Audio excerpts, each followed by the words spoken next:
The Gozney Dome Gen 2 versus the Gozney Dome Gen 1.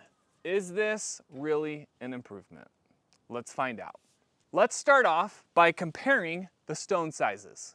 I'll show you I have a 16-inch cutout that I'll put in the Gen 2, and you can see how much room there is on the right side and on the left side, and even front to back. Versus the Gen 1, it's a much tighter fit. And on the Gen 1, this 16-inch cannot slide straight back without having to move around that propane fire ring thing there.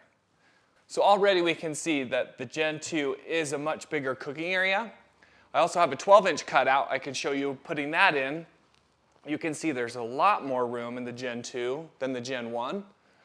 Also, what I'm excited about with the Gen 2 is you could cook one of the 12-inch pizzas over on the right side. While it's cooking, the left side of the stone is heating up, and then you cook your next pizza on the left side, and you could go back and forth. I did that on the Arc XL, and it worked very well, which this stone is even bigger. I think you could probably almost cook indefinitely, swapping left and right, and not have to have any heat up times. I'll have to test that out to be sure, but based on experience with the Arc XL, I'm fairly certain that's possible. And then for kicks and giggles, I have a cutout that's the size of the Gozney Rock Box, and you can see that in the Gen 2 and how much room there is, and in the Gen 1 and how much room there is. And like I said before, this oven can easily cook a 16-inch pizza. That is the first oven from Gozney I've been able to say that. The Arc XL fits it, but you're having to launch just right to get a 16-inch pizza in there. Here, you can easily launch the 16-inch pizza straight back, and there's room in there to move it around. It's not pushed right against the flame like it is on the Arc XL. With a 16-inch pizza in there, you can see I've got a peel showing the distance from that pizza to the burner. It's a good distance where you don't feel like you're gonna burn it, and there's plenty of room you could actually move it further away from the flame, especially when doing New York style pizza. Okay, so let's start off by measuring the opening on the Gen 2. We're looking at about 16.5 inches. And then height-wise, 5 inches and an eighth. I'll throw the numbers on top for the other system.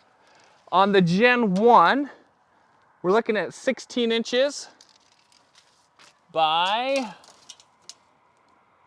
about 4 3/4. So the opening on the Gen 2 is bigger than the Gen 1. So we have here about a 16-inch peel. On the Gen 1, come take a look. This is what happens with a 16-inch peel. Can you see how it hits the metal ring over here the flame comes out of? Hold on.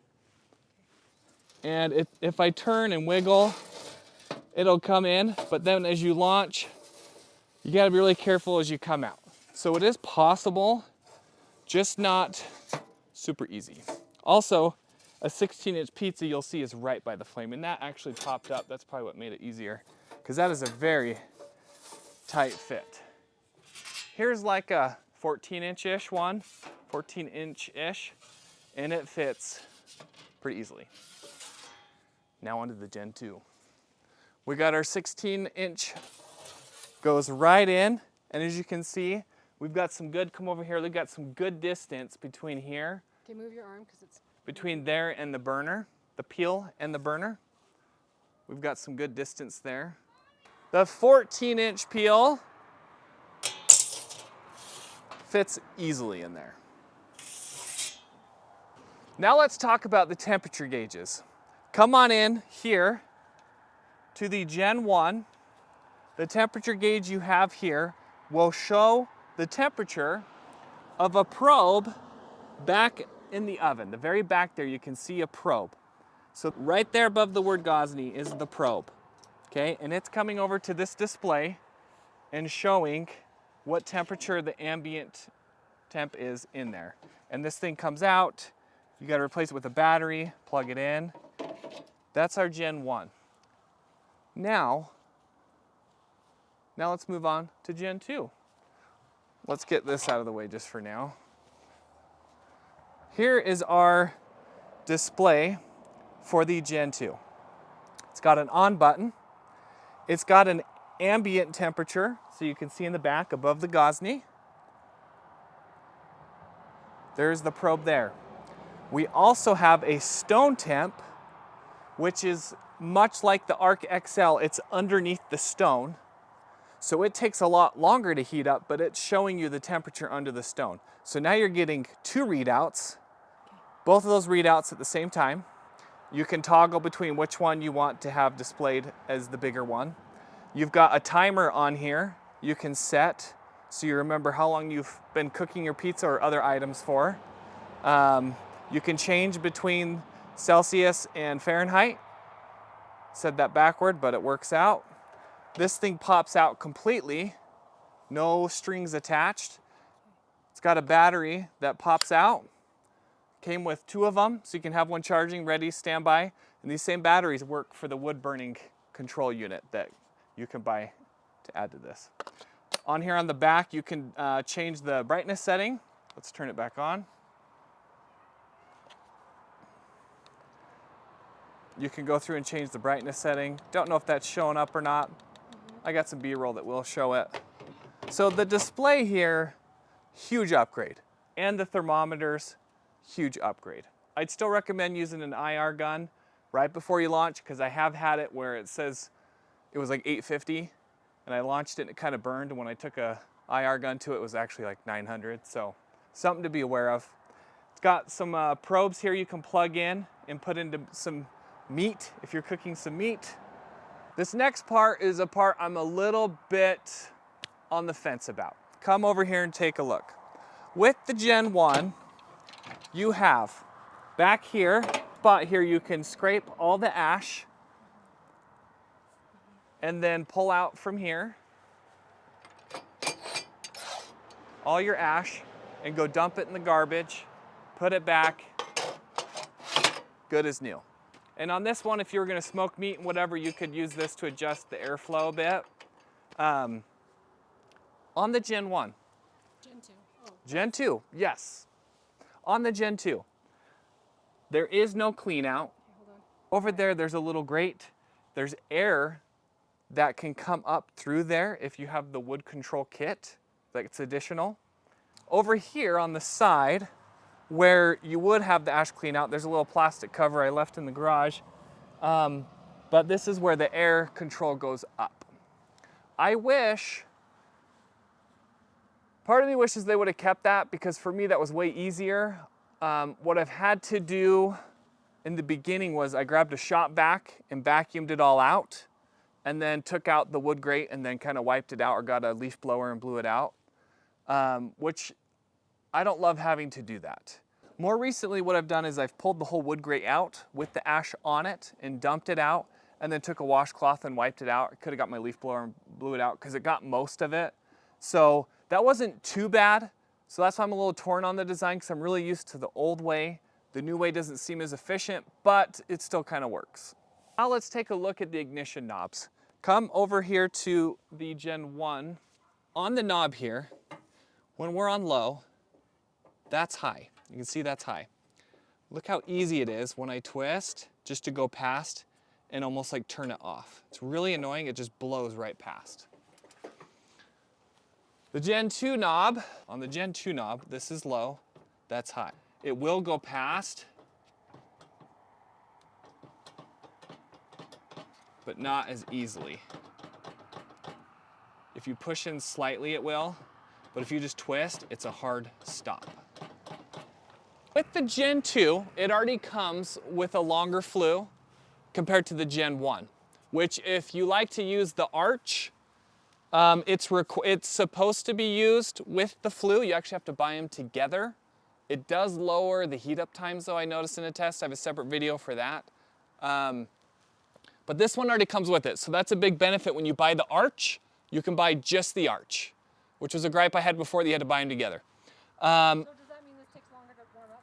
I don't know yet. That's a video that's coming out. You don't have to say that. Yeah, I don't know if the new arch will be slower with this flue. That's a video that will be coming out soon. I'll be testing, so make sure you're subscribed if you want to see that.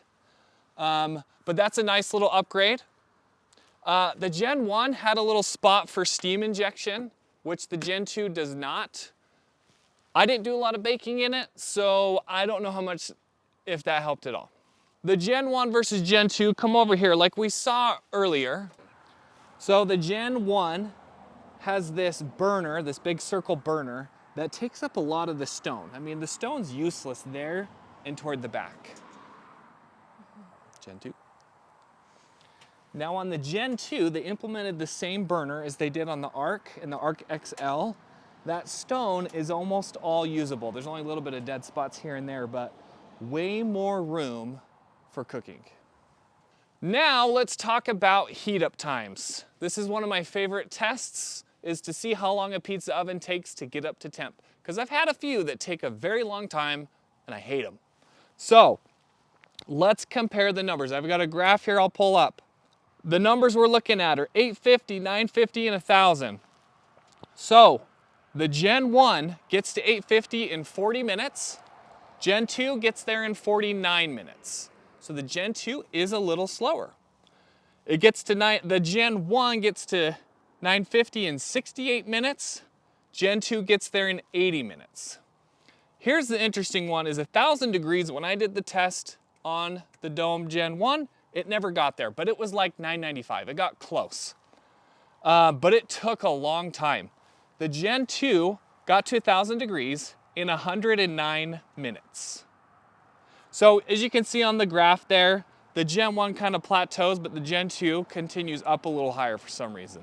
Next up, let's talk recovery times. This is a test I love to do, which is we heat up the pizza ovens to 850 degrees, let them sit at 850 for about 20-30 minutes. Then we launch a pizza. We let it cook for a minute and a half, take the pizza out, temp it, and time it to see how long it takes to get back up to 850. So the Gen 1 took 70 seconds to get back up to temp. The Gen 2 took 100 seconds to get back up to temp.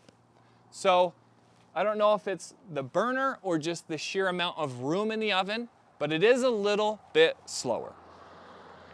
I do want to say though, with the recovery time, something the Gen 2 has a huge leg up on the Gen 1 is you can cook a 12-inch pizza on one side while the other side heats up, and vice versa. You could just sit there and alternate cooking on each side without even needing a recovery time.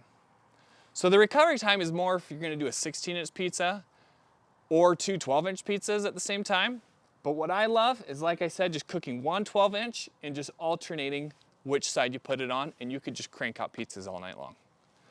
Let's talk about the weight differences here. I don't have the exact numbers off the top of my head, but the Gen 1 weighs this much, and the Gen 2 comes in heavier and weighs this much. Let's go over the heat distribution test. Setup is the same as the recovery test.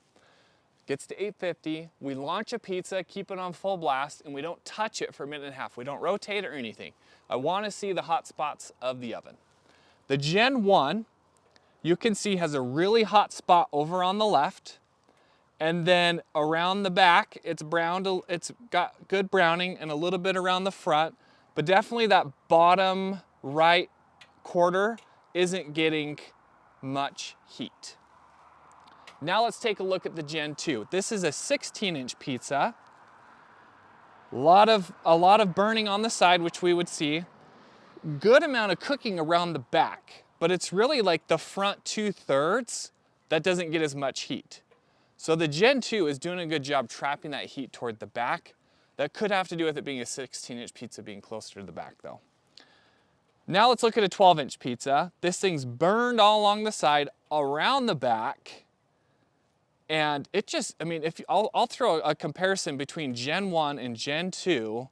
The Gen 2 seems to heat it up even better, even though the heat up times are slower. So take that for what it's worth. So that's it for this test.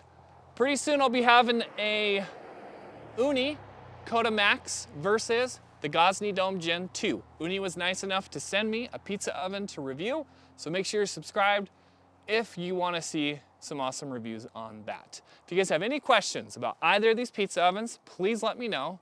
Otherwise, thanks for stopping by.